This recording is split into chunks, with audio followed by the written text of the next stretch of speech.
साथियों नमस्कार, मैं बिंदेश कुमार माली। तो गाइस, आज का जो विषय है उस विषय पर बात करेंगे। स्क्रीन पर आप देख रहे होंगे, मेरा थंबनेल देख के ही पता लग गया होगा आपको कि आज का जो विषय है साथियों वो है गुलाब के ऊपर ज़्यादा फ्लावरिंग पाने का जो सीक्रेट तरीका है, उसके विषय के ऊपर हम बात करेंगे। क्योंकि अभी अक्टूबर का मंथ ख़त्म हो चुका है, अभी नवंबर लग चुका है, तो इस मौसम में हम कटिंग नहीं कर सकते हैं क्योंकि पौधे में फिर ज़्यादा मौसम बदल जाएगा, ठंडी ज़्यादा बढ़ जाएगी तो फिर हमारे प्लांट जो है मोस्टिव में चले जाते हैं। इसलिए हमें बस कुछ इसके हम फर्टिलाइज़र के बारे में बात करेंगे, जिससे कि आप अपने गमले में लगे हुए इंग्लिश रोज़ तथा देसी गुलाब को भी ज़्यादा फ्लावरिंग पा सकते हैं। देखिए, मेरा जो फूल है आप स्क्रीन पर, ये देसी रोज़ है जो कि प्रॉपर फ्लावरिंग करता है। अगर आप भगवान जी पे फूल चढ़ाते हैं, अगर आपको डेली फूल चाहिए तो आप यही प्रक्रिया करना है कि आपने पूरी तरह से 2-4-10 गमले देसी गुलाब के लगा देने हैं। इससे आपको डेली परफेक्ट रोज़ इंग्लिश रोज़ की जगह पर देसी रोज़ लगाइए तो आपको पूरी तरह फूल मिलेंगे। देखिए, मैंने ढेर सारे फ्लावर लगा रखे हैं, ये सारे मेरे देसी गुलाब हैं और इसके अंदर हमेशा 2-4-10 फूल डेली निकलते रहते हैं। क्योंकि ये फूल जो हमारे हैं ये प्रॉपर भगवान पे चढ़ने वाले होते हैं और पूरी तरह से ये फ्लावरिंग करते रहते हैं। ये देखिए, इस प्रकार से ये इंग्लिश रोज़ है, बाकी सारे हमारे देसी गुलाब हैं। तो साथियों, अगर आप गुलाब लगाने का शौक़ रखते हैं तो आप देसी गुलाब लगाइए, उससे बहुत ज़्यादा आपको बेनिफिट मिलेगा, फ्लावरिंग ज़्यादा आएंगी और बढ़िया खुशबूदार होते हैं ये हमारे फूल। तो साथियों, कई लोग का कमेंट आता है कि हमने प्लांट लगा रखे थे लेकिन मेरे फ्लावरिंग नहीं आ रहे हैं। तो आज हम इसके विषय के ऊपर कुछ बात करेंगे, जैसे कि फर्टिलाइज़र हो गया, पानी का हो गया, और इसमें कटिंग के बारे में बात करेंगे, दवाई के बारे में। तो साथियों, आज हमारा यूट्यूब चैनल गार्डनिंग लाइफ देख रहे हैं पहली बार तो कृपया इसको सब्सक्राइब कर दें और आपको गार्डनिंग से रिलेटेड वीडियो, आपको पेड़ पौधे से रिलेटेड वीडियो तथा साग सब्जी के बारे में जानकारी दी जाती है। तो अगर आप इस तरह के शौक़ रखते हैं तो इस प्रकार से प्लांट लगा सकते हैं। तो चलिए दोस्तों, सबसे पहले हम बात करेंगे, इस तरह से हमारे प्लांट सूख जाते हैं, जब फूल हमारे सूख जाते हैं इस प्रकार से, तो हमें सबसे पहले इसको रिमूव कर देना चाहिए, इस तरह से तोड़ देना चाहिए। इस तरह देखो, ये मेरे ये लग रहे हैं, इसको हमें हाथ की मदद से अथवा चाकू की मदद से इसको तोड़ देना चाहिए। इससे बहुत ज़्यादा लाभ होता है।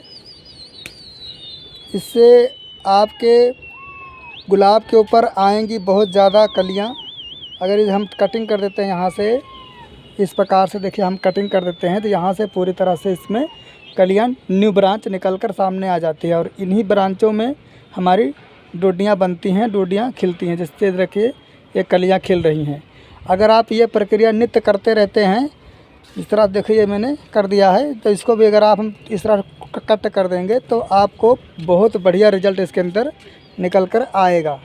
तो इस तरह से इसकी सबसे पहला काम तो ये करना है, जितने भी आपके फूल, अगर आपने फूल तोड़ लेने हैं फिर तो कोई बात नहीं। अगर आप फूल नहीं तोड़ते हैं तो इसको फूल सूख जाने के बाद इस तरह से इसको तोड़ना बहुत ज़रूरी होता है। ये सबसे पहला स्टेप है साथियों।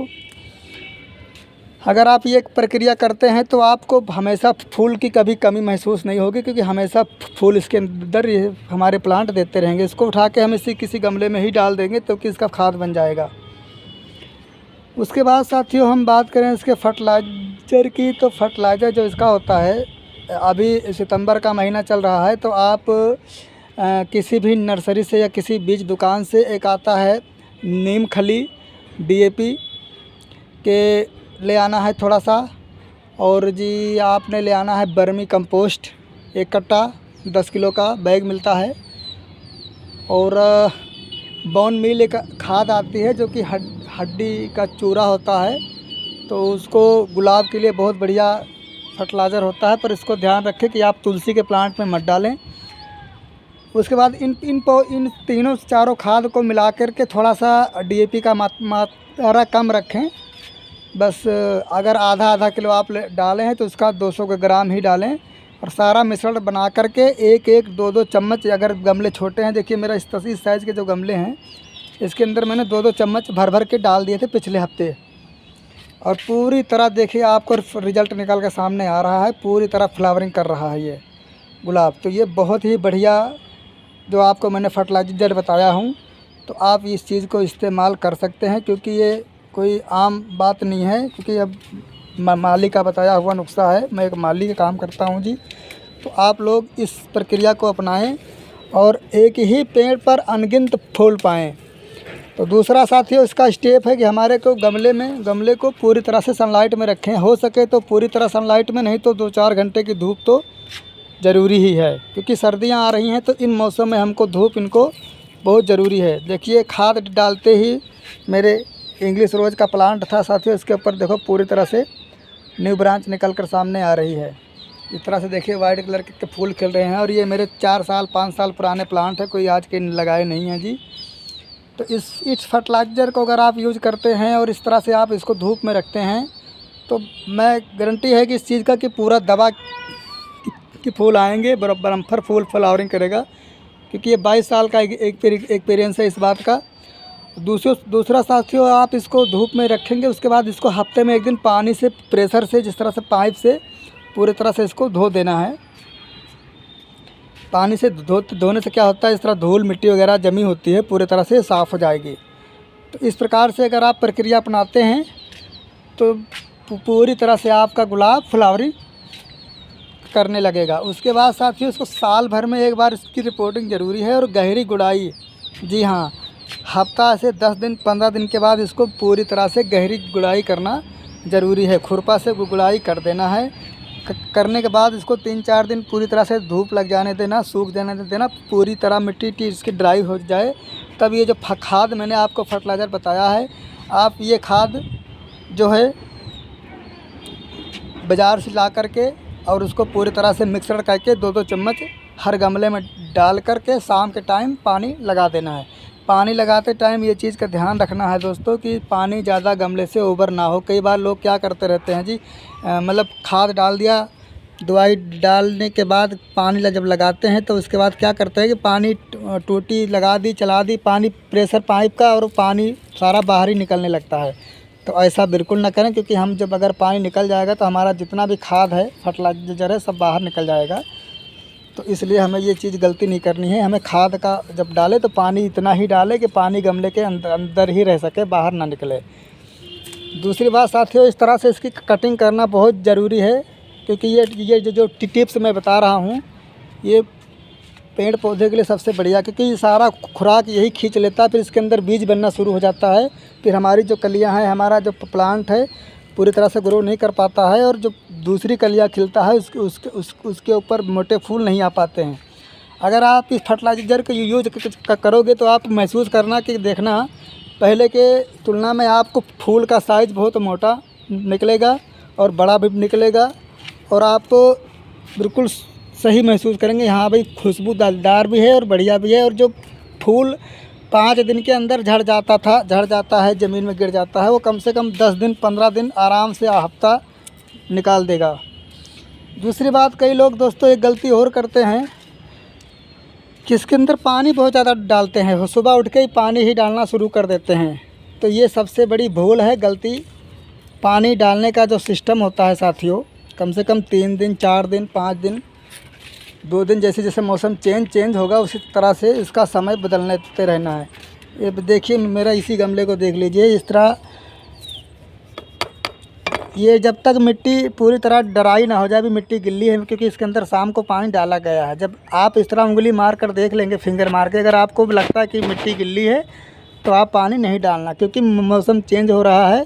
और बदलते हुए मौसम में जितना ही कम पानी इन पौधों पे पड़ेगा उतना ज़्यादा बढ़िया ये रिज़ल्ट निकल कर आएंगे। कि ज़्यादा पानी से हमारे जड़ें सड़ने लगती हैं और हमारे प्लांट जो हैं वो गलने लगते हैं और ज़्यादा बढ़िया ग्रो नहीं कर पाते हैं। भाई इस चीज़ का ध्यान रखें कि जब तक मिट्टी ऊपर से सफ़ेद ना हो जाए तब तक पानी नहीं डालना है, और जब भी डालना पूरा भर के डालना। और अगर कोशिश रखो कि शाम के टाइम डालने का, तो और ही बढ़िया रिज़ल्ट निकल कर सामने आएगा। क्योंकि ये लोग बहुत से प्रश्न पूछते हैं, भैया माली भैया आप बताइए कि ये पानी कब डालना है, तो मैं सबको बताना चाहूँगा कि पानी अक्सर आप शाम के टाइम डालें तो ज़्यादा ही अच्छा रहेगा, क्योंकि शाम का जो पानी का रिज़ल्ट है बहुत बढ़िया रहेगा। आप रात में पूरे प्लांट आपको पानी खींच लेंगे, सुबह आपको खिले हुए मिलेंगे। तो दोस्तों ये टॉपिक था, ये जो आपका वीडियो था, मैंने आपको बताया कि क्या क्या फर्टिलाइज़र होता है। तीन खाद है जो कि आप ला सकते हैं, और लाने के बाद आप इसको डाल सकते हैं। उसके बाद अगर आपको रोज़ के ऊपर विस्तार से जानकारी लेनी है तो हमारे गार्डनिंग लाइफ 22 चैनल पे मैंने वीडियो अपलोड कर दी है पहले से भी, तो आप उस पर जाके के घरेलू खाद भी देख सकते हैं। अगर आपको घरेलू खाद बनाने को आता है तो आप बना सकते हैं। इसके लिए मैंने स्पेशल वीडियो बना रखी है, जो कि आप जा कर के गार्डनिंग लाइफ 22 सर्च करके उसके ऊपर आप ये वीडियो देख सकते हैं। तो जहाँ तक हमारी कोशिश है कि आपको इससे बहुत कुछ सीखने को मिला होगा। दोस्तों अगर आप अभी भी आपको कोई दिक्कत है, समस्या हो रही है तो अपने प्लांट पे, तो हमें कमेंट करके अपनी राय ले सकते हैं। तो मेरा वीडियो कैसा लगा, अपनी राय आप कमेंट में ज़रूर बताना। तो साथियों, गार्डनिंग लाइफ 22 हमें देख रहे हैं तो हमें सपोर्ट करें। तो मिलते हैं किसी अच्छे टॉपिक के साथ, तब तक के लिए ओके, धन्यवाद।